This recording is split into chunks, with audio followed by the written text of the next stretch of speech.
santé au cœur de l'information.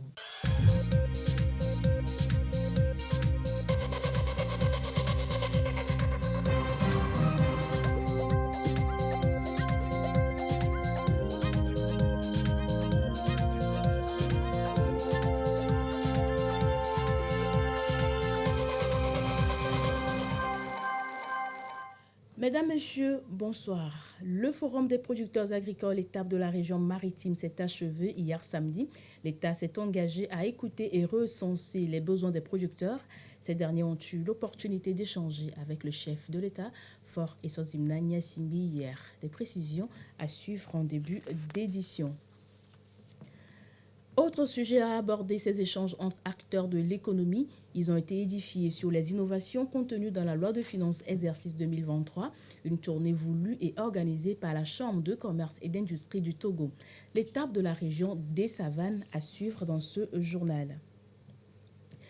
Et puis cette campagne de sensibilisation sur la dénonciation des abus et exploitation sexuelle des enfants, campagne pour faire connaître les lois de protection des enfants et les peines qu'une personne peut subir quand elle abuse d'un enfant. C'était le titre de cette édition. Bienvenue, voici le journal. Thiévié, capitale de l'agriculture pendant 3 jours, les acteurs du secteur exerçant dans la région maritime y étaient. C'est dans le cadre du Forum des producteurs agricoles, une rencontre de haut niveau à laquelle a participé hier le chef de l'État, Faure Essosimna Gnassingbé. D'abord les images de son arrivée et sur les lieux.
Hier, c'était le 3e et dernier jour du Forum des producteurs agricoles, étape de la région maritime. La journée a été entre autres marquée par des échanges entre le chef de l'État, Faure Essosimna Gnassingbé, et les producteurs agricoles. Ces derniers représentants des 8 préfectures de la région ont eu à présenter au président de la République leurs doléances pour l'amélioration du secteur agricole. Joseph Amigan. Le président de la République, Faure Essosimna Gnassingbé, a présidé ce 28 janvier 2023 à Thiévié la cérémonie de clôture du Forum des producteurs agricoles du Togo pour le compte de la région maritime. Organisé sous la forme d'ateliers thématiques sectoriels de 2 journées, sanctionnés par une section de dialogue direct entre les acteurs du monde agricole et le chef de l'État, le FOPAT s'inscrit dans la vision d'une gouvernance concertée à travers laquelle les échanges permettent de dégager des approches consensuelles. L'agriculture est l'une des forces majeures de l'économie togolaise et doit continuer d'évoluer progressivement pour être un véritable pôle de développement. Après avoir félicité les producteurs agricoles pour leur travail et les résultats obtenus, le chef de l'État, Faure Essosimna Gnassingbé, les a exhortés à œuvrer pour que l'autosuffisance alimentaire conduise le pays vers la sécurité alimentaire et la souveraineté alimentaire. Nous devons nous nourrir nous-mêmes vivre de nos activités agricoles, subvenir à nos propres besoins et ceux de nos familles pour mieux investir dans le développement économique du pays, a notamment précisé le président de la République. La vision de transformation structurelle de l'agriculture et les réformes qui en découlent sont soutenues par les partenaires en développement, dont les représentants présents à la cérémonie ont réaffirmé leur disponibilité à accompagner le Togo dans la dynamique abordée.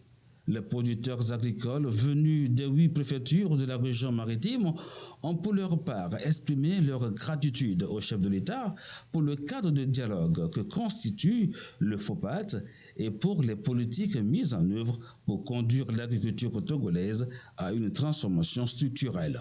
En marge du forum, le chef de l'État a reçu en audience les différents corps constitués de la région avec lesquels il a échangé sur divers sujets de la vie nationale, notamment la feuille de route gouvernementale Togo 2025 et le contexte sécuritaire régional.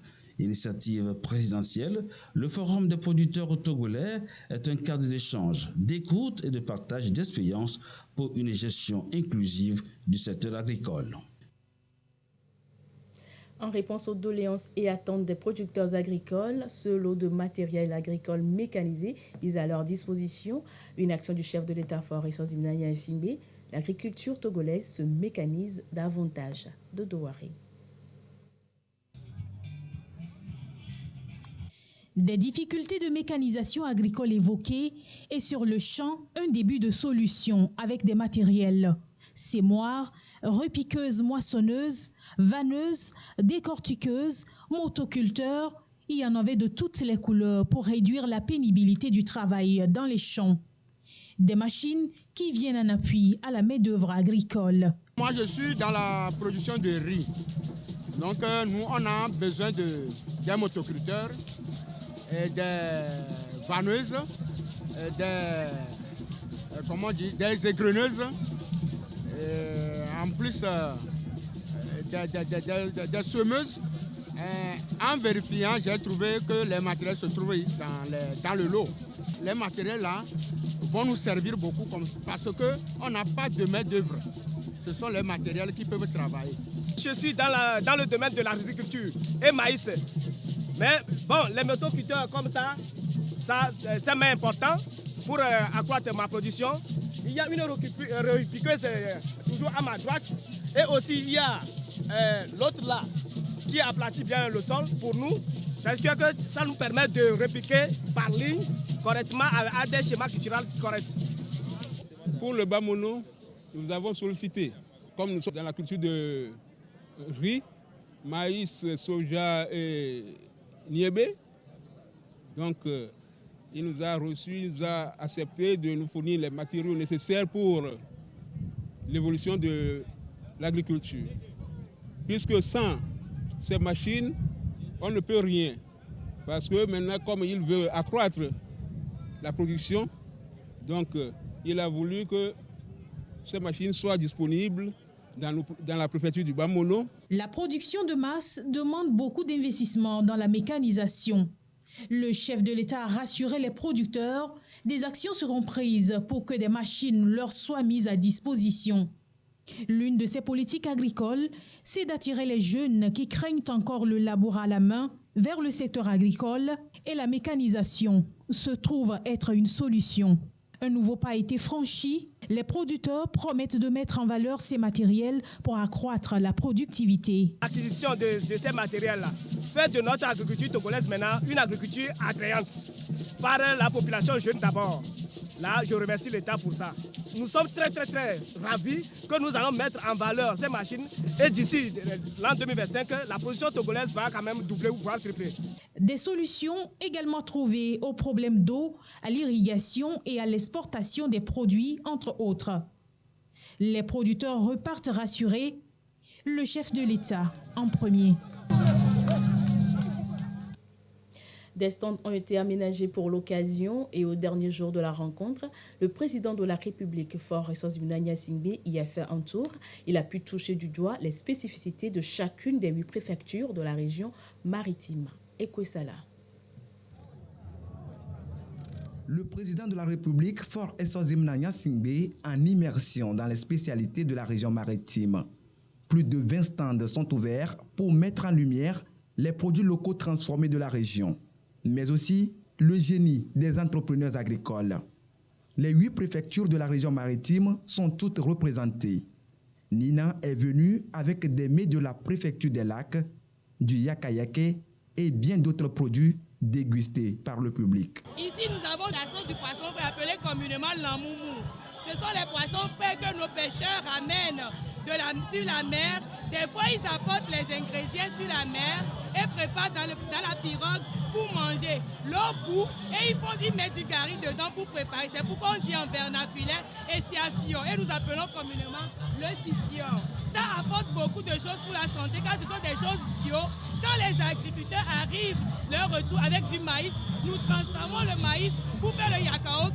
C'est vraiment une immense joie pour moi d'avoir rencontré le chef d'État aujourd'hui. Et c'est une grâce car je ne l'ai jamais vu. Et je pense que la manière dont il est présent ici, il nous a approchés, il a écouté nos doléances et je sais très bien qu'il en prendra compte et demain sera plus meilleur. Fort un jour, fort pour toujours. Le sujet est produit dans le Zion, plus particulièrement.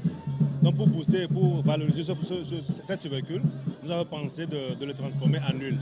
Pour le moment, tout se fait manuellement et nous pensons aller à la semi-industrialisation.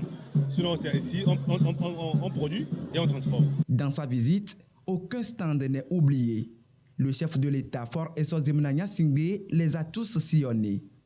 À chaque fois, il est impressionné par l'esprit de créativité des producteurs et transformateurs de la région.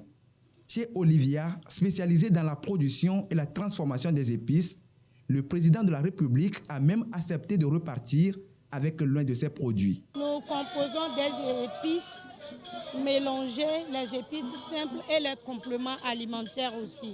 Nous avons des produits qui remplacent valablement le cube. Je remercie tout d'abord son Excellence, Monsieur le Président, de passer dans mon stand. Ça nous encourage non seulement de produire, mais aussi de transformer ce que nous-mêmes nous produisons. Il faut que nous-mêmes nous consommons ce que nous produisons.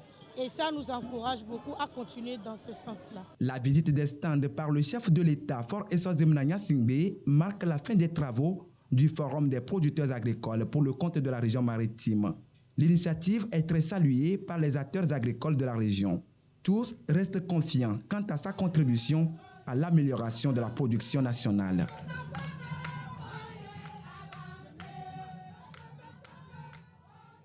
L'État s'est donc engagé à écouter les producteurs, recenser leurs besoins afin d'œuvrer pour que le secteur agricole soit à la hauteur des défis liés à la sécurité alimentaire au Togo. Les producteurs ont pour leur part l'obligation d'un bon résultat. Ils le savent bien et ont salué cette initiative. Réaction au micro de Dodo Ouaré. Nous sommes très ravis parce qu'il nous a rassurés, et spécialement sur le système financier, que les institutions financières peuvent nous accompagner facilement à travers la plateforme d'Adetikopé. Je dirais merci au chef de l'État pour tous ces efforts qu'il est en train de déployer pour que le secteur agricole puisse évoluer davantage. Le président de la République, il a aménagé une zone d'aménagement de 600 hectares dans notre localité et puis il a aussi partagé des kits de pompes solaires jusqu'à 41. Donc après le forum, nous avons l'assurance qu'il va continuer à faire encore des grandes choses plus que ça. Il nous a rassurés à travers son gouvernement que des mécanismes avec l'appui des partenaires financiers seraient mis en place et entre guillemets, chaque producteur, plus précisément des lacs, sera satisfait. Et il a même donné devant nous l'autorisation à certains ministres de prendre attache avec des non satisfaits et de les satisfaire en conséquence. Donc sur ce point, à mon humble avis, et à voir le tempérament du chef de l'État, moi je compte et je sais qu'il peut nous satisfaire. Ce qui nous a effectivement ragailli est qu'il a tenu compte de toutes nos doléances et il a accepté ça à bras le corps, qu'il est disponible à subvenir à nos besoins. Il a vraiment accepté nos propositions, nos doléances. Nous aussi, nous avons un grand devoir à faire dans l'agriculture pour sauver la production togolaise. Avec cette rencontre aujourd'hui, ça valorise notre compétence et aussi ça remonte notre morale. Et maintenant, on est fiers d'être agriculteurs. C'est pour ça donc je lui remercie beaucoup. Et que les agriculteurs aussi sachent que vraiment, c'est une remontance morale. Et qu'ils ne se cachent pas, qu'au lieu de déclarer agriculteur, là, qu'ils ne se cachent pas. Ce qui nous satisfait plus dans la discussion avec le chef de l'État, c'est sa disponibilité à écouter toute la population togolaise et en particulier les producteurs de la région maritime, car il nous a donné le temps et de poser toutes les questions. Les difficultés ont été aplanies et en même temps, il a instruit le gouvernement et ses collaborateurs à prendre immédiatement des mesures idoines pour résoudre tous les problèmes que le monde agricole a au niveau de la région maritime. Et aussi, nous avons vu, à part sa disponibilité à nous écouter, nous avons vu un chef de l'État très disposé à accompagner le monde agricole à tout moment. Et ça vraiment, nous nous sommes réjouis et nous remercions le chef de l'État pour ça. Les actions en faveur du secteur agricole se sont donc multipliées ces dernières années. Le chef de l'État Faure Essozim Nanya-Singbe a financé une campagne spéciale d'achat de céréales. L'Agence nationale de la sécurité alimentaire du Togo, ONSAT, était à cet effet dans l'Ougou. 402 tonnes de céréales ont été collectées pour un montant de 126 millions de francs CFA. Silver Abdou. Au Koutalakou, dans le canton d'Akpari, à environ 50 km d'Atapamé. Ici, l'ANSAT, Agence nationale de la sécurité alimentaire du Togo, enlève des stocks de céréales, 15 tonnes de maïs blanc pour 2 850 000 francs CFA, au grand bonheur des producteurs. Ça fait 2 850 000. J'ai eu ça et j'ai commencé pour faire le cruchage de ma maison. À quelques encablures de là, au Kounioou. Ici également, 15 tonnes de maïs blanc et 2 tonnes de haricots ont été cédés à l'ANSAT pour un montant de 3 850 000 francs. À Matekpo, c'est 15 tonnes de maïs qui ont été mobilisées. Une opération vivement saluée par les bénéficiaires. Nous avons vendu et vraiment réalisé beaucoup de choses. Les constructions, même nos femmes ont remédié leur commerce. Merci au président de la République, Faure Essozim Nanya-Singbe, pour ses efforts qu'il mène dans tous les sens. Que nous le remercions, qu'il fait des efforts pour continuer, pour développer les jeunes au Togo. Outre ces localités sillonnées, bien d'autres ont été également touchées par cette opération. Le cas ici en Kouachou, où 205 tonnes ont été enlevées, dont 105 tonnes de maïs blanc et 100 tonnes de haricots. Ça était venu chez nous pour acheter les maïs blancs, 50 tonnes à un montant de 9 500 000 francs. Aujourd'hui encore, il est revenu pour nous acheter les maïs, 105 tonnes de maïs blanc et 100 tonnes de haricots à un montant de 69 950 000 francs. Vraiment, nous remercions le chef de l'État pour l'amour qu'il a envers nous. Par le passé, c'est des revendeuses qui viennent acheter à crédit. Et ces crédits, pour nous rembourser, des fois, nous ne trouvons plus les traces.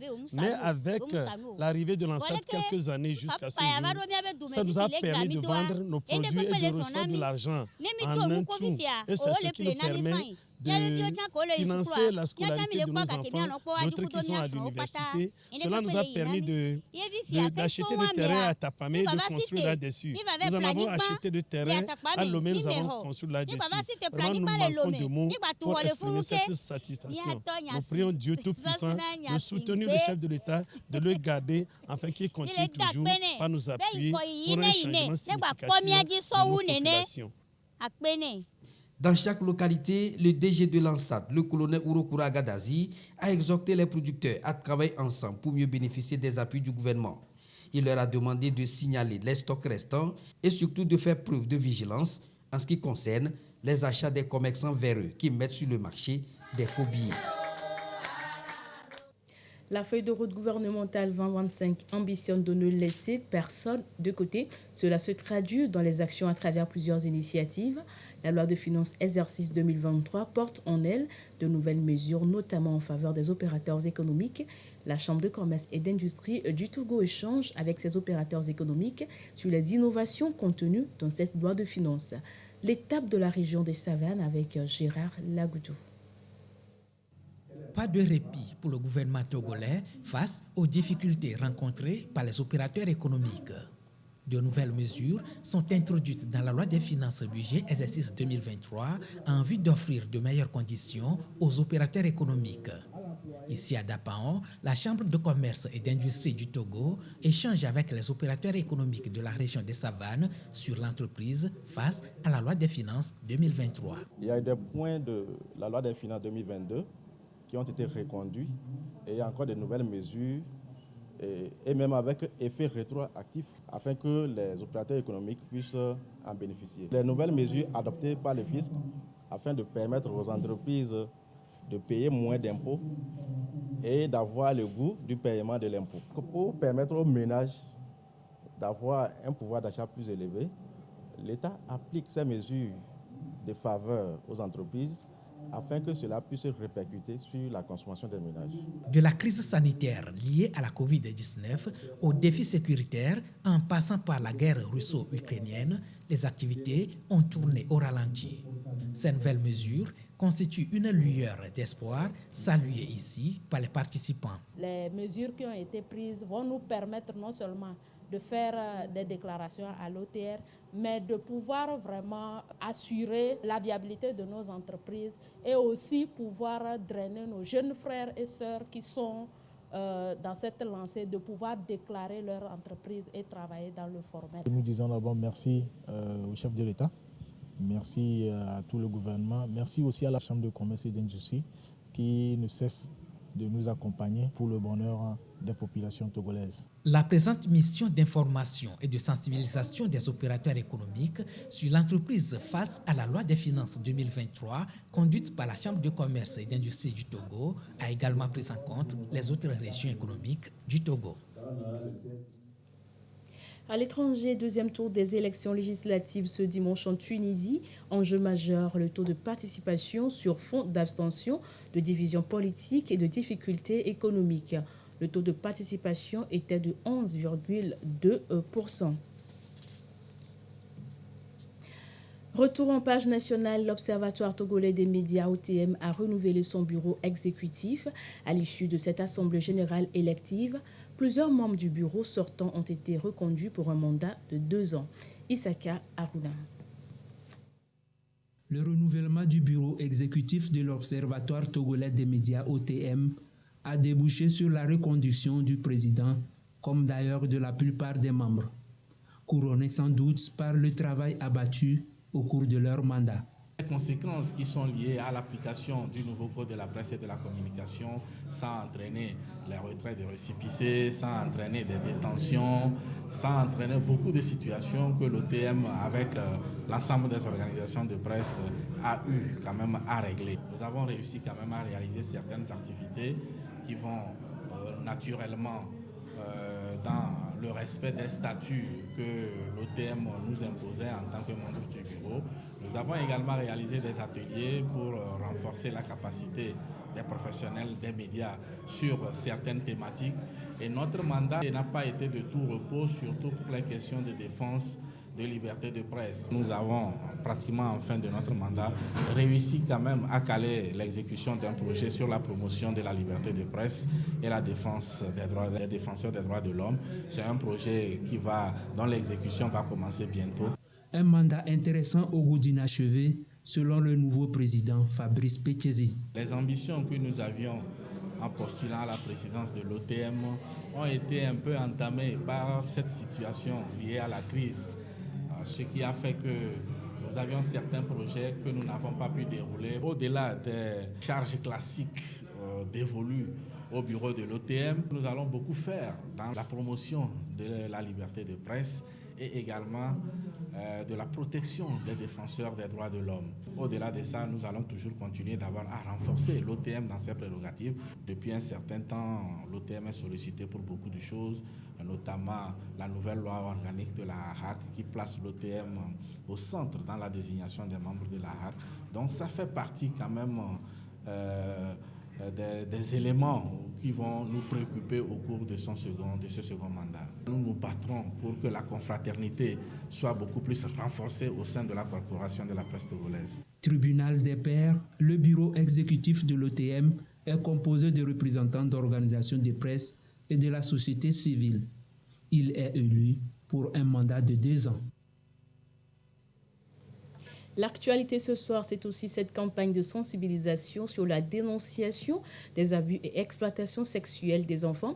Il est question de faire connaître les lois de protection des enfants et les peines qu'une personne peut subir lorsqu'elle abuse d'un enfant. Sylvain Rabdou.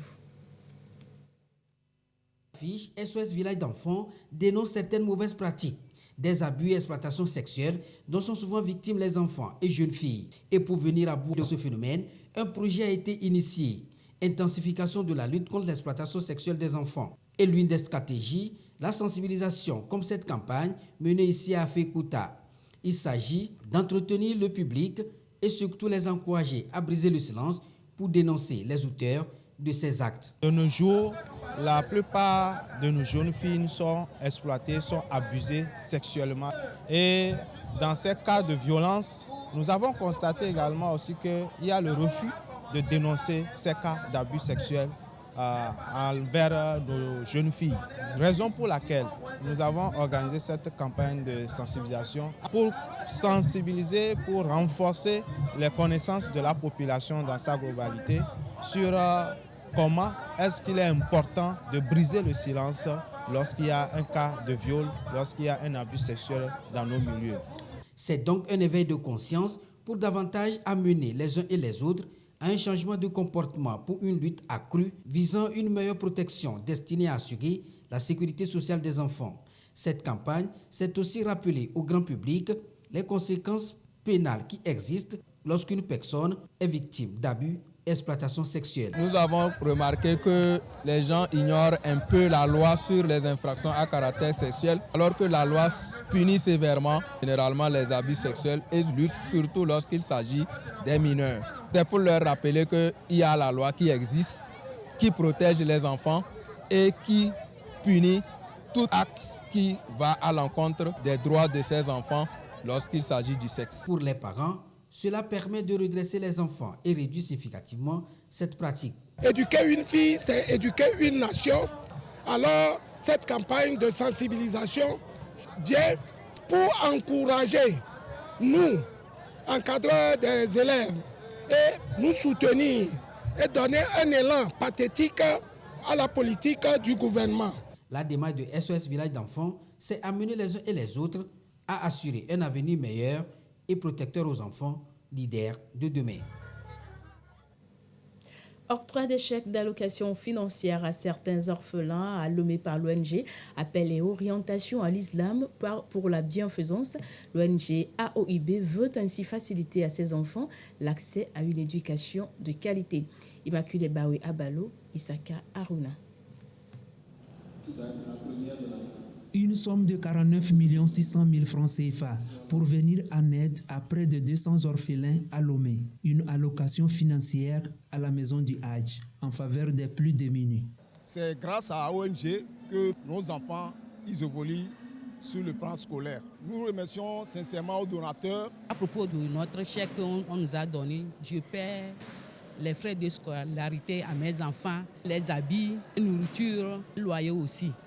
Je remercie tous les donateurs de tout ce qu'ils font pour les orphelins, surtout sur le plan scolaire. Œuvre de l'ONG Appel et orientation à l'islam pour la bienfaisance avec le concours de son partenaire Croix-Rouge d'Émirats Arabes Unis. Un acte pour soutenir ces orphelins dans leur scolarisation. C'est une cérémonie de remise symbolique des chèques représentant les montants alloués aux orphelins pour subvenir à leurs besoins à commencer par la scolarité, leurs besoins au quotidien, de faire en sorte qu'ils ne manquent de rien. Et parmi eux, il y a beaucoup d'orphelins que nous avons soutenus depuis le primaire, collège, lycée et qui sont même à l'université aujourd'hui. L'ONG essaie d'apporter son appui aux côtés du gouvernement dans la prise en charge des orphelins.